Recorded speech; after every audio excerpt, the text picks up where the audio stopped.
Hey guys, so I want to do a video today and sort of make a plea to my vegan friends to help me understand what in the heck they're talking about.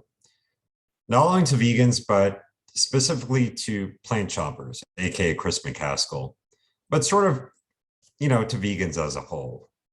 Because what I'm about to address is a big point of contention between vegans and non-vegans. And it's something that I don't think any of us can really wrap our hands around and understand. Now, I want to play a clip of Chris's video from Plant Chompers.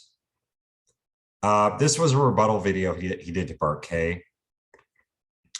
And I don't really want to get into anything else. As I mentioned in my most recent video with Bart on his channel, that Chris is my first cousin. Now, I'm not close to Chris. I barely know Chris. I've met the guy a couple times. We've had a few message, exchanges over the years. I don't really know him, but I do know the family history, but that's not what I want to get into today. I wanted to get into something completely different. And I'm not going to edit this down. Like Bart, I don't edit my videos. Okay. I don't like to misrepresent people. I like to have them speak word for word. And I just find it annoying as fuck when people edit after every sentence anyway. So I play my videos through, but it's just going to be a small clip today. So let's get to it. And I'm going to show you guys what the heck I'm talking about. Made a very fair point about me not always pointing out conflicts of interest. I did it with some papers. Yeah, you never point out conflicts of interest, Chris, unless they're in your interest to do so. If somebody funds is funding from the beef industry, you point it out. But if it comes from big pharma or vegan propaganda, you never point it out. But that's a minor point.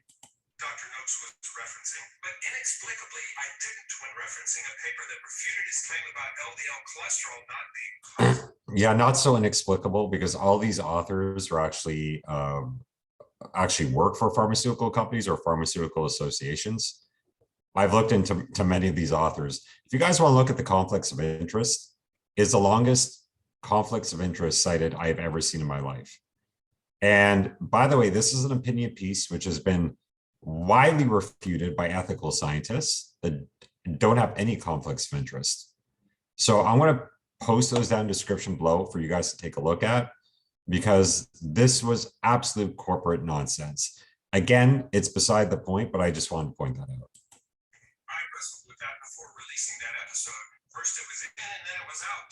I was having two problems. The first is it was a very long list of authors and I wanted to treat them all fairly without making the episode a whole lot longer. Oh, okay, Chris. So thank you for considering the length of time for us and being fair. It just would have been too long to list out the conflicts of interest on this one. So just leave them all out. Don't mention anything about it.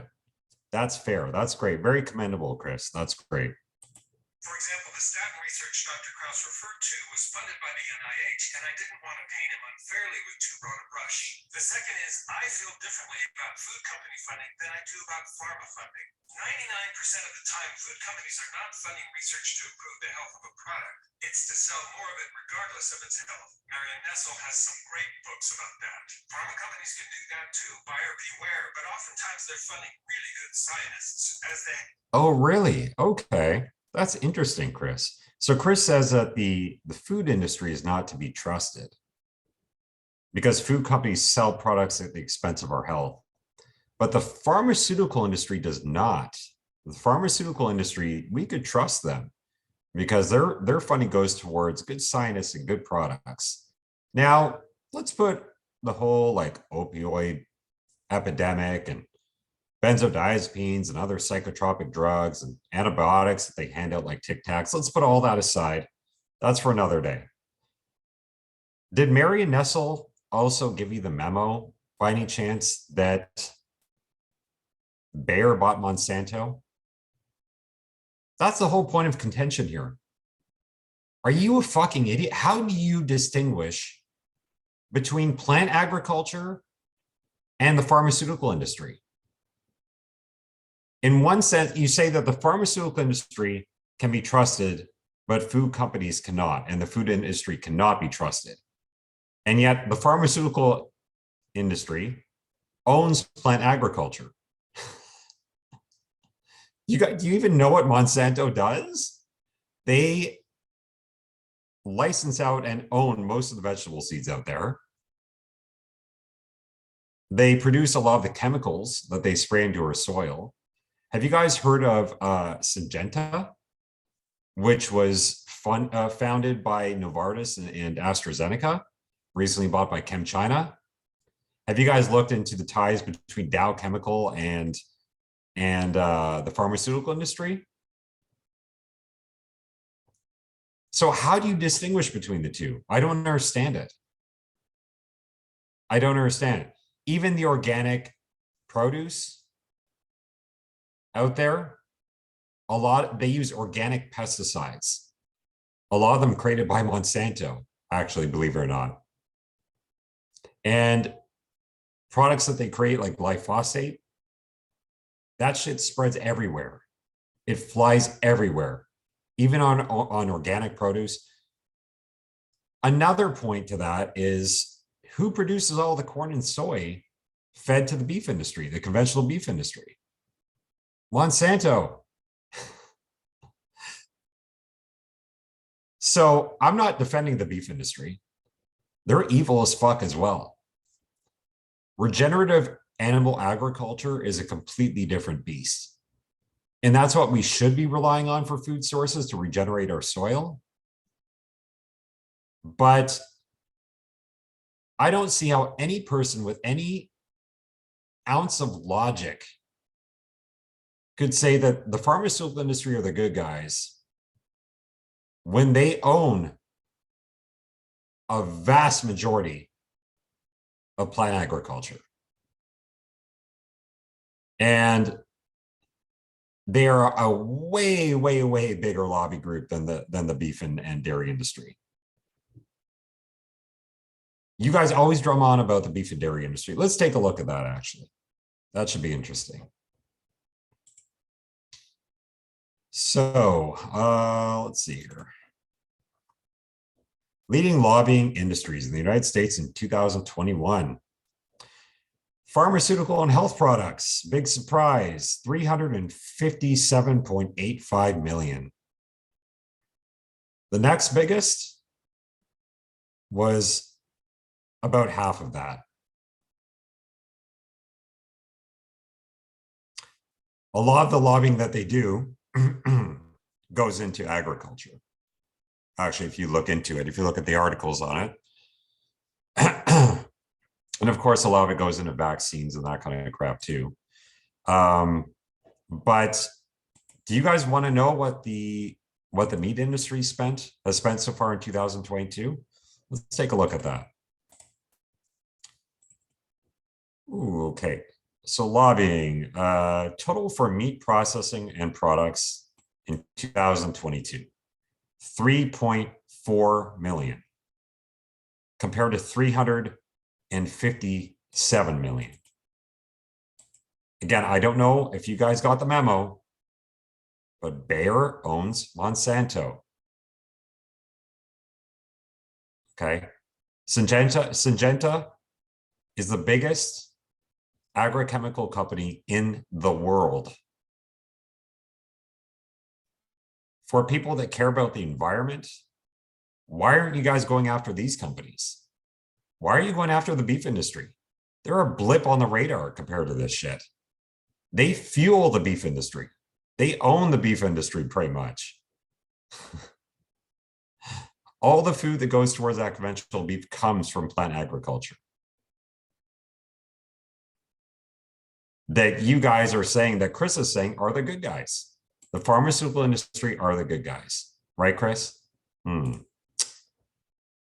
Let's take a look at their political spending here. Lobbying expenditures and campaign contributions by the pharmaceutical and health industry in the United States between 1999 and 2018.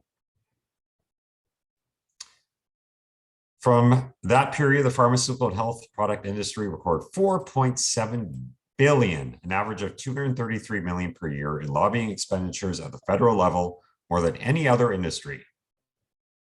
Oh, isn't that interesting? So they spend a lot of money lobbying the government as well. I wonder if any of that goes towards, I don't know, dietary advice, nutrition guidelines. How much money do these companies spend on preventative medicine? What about finding cures?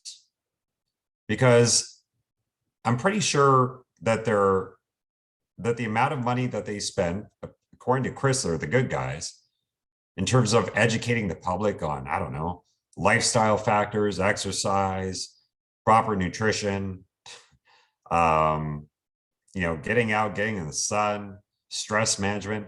I'm pretty sure they don't spend any money on that stuff, except for misleading the people on saturated fat. Now, if you guys take a look at the origin of saturated fat and how it was demonized, the sugar industry in the 1960s, they uncovered a lot of spending, a lot of lobbying towards the government of vilifying saturated fat and touting sugar as a better alternative and vegetable oils.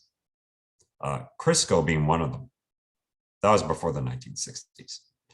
Ansel Keys was a big part of that, actually. The vegan hero, Ansel Keys, was bought and paid for by the sugar industry. This is well documented, not in right-wing media, not in carnivore media. I'm not even carnivore anymore, to be honest. I eat plant foods. So I'm trying to be as objective as possible here. And again, I'm making a plea for you guys to point out where I'm wrong with this, because I'd love to hear it. We all have our biases, but as I point out in Bart's video, this has been well documented in the National Library of Medicine. There's articles in The Guardian. There's articles on the New York Times. It's even on Wikipedia, for crying out loud, about the sugar controversy with Ansel Keys. And this is who you guys are touting as the moral hero on nutrition science and someone who we should trust on nutrition science. He destroyed people's careers and went after the sugar industry. He should have been dragged through the dirt in the streets and tied up. Instead, he's been touted as a hero. He probably killed more people in smallpox. And people like John Yudkin, who went after the sugar industry, were absolutely destroyed by this piece of crap. I want to make a separate video on that.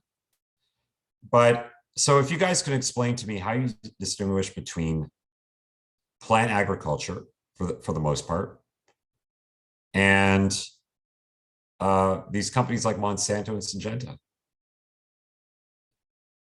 Now, I'm not lumping all plant agriculture in with the same brush, just like you guys shouldn't be lumping in conventional beef or animal agriculture with regenerative farms. But you tend to do that all the time. So I'm very interested to hear what you guys have to say about this. It's just one point I want to make out because I can't wrap my head around it. And I'll be coming with some more videos soon. Thanks so much, guys.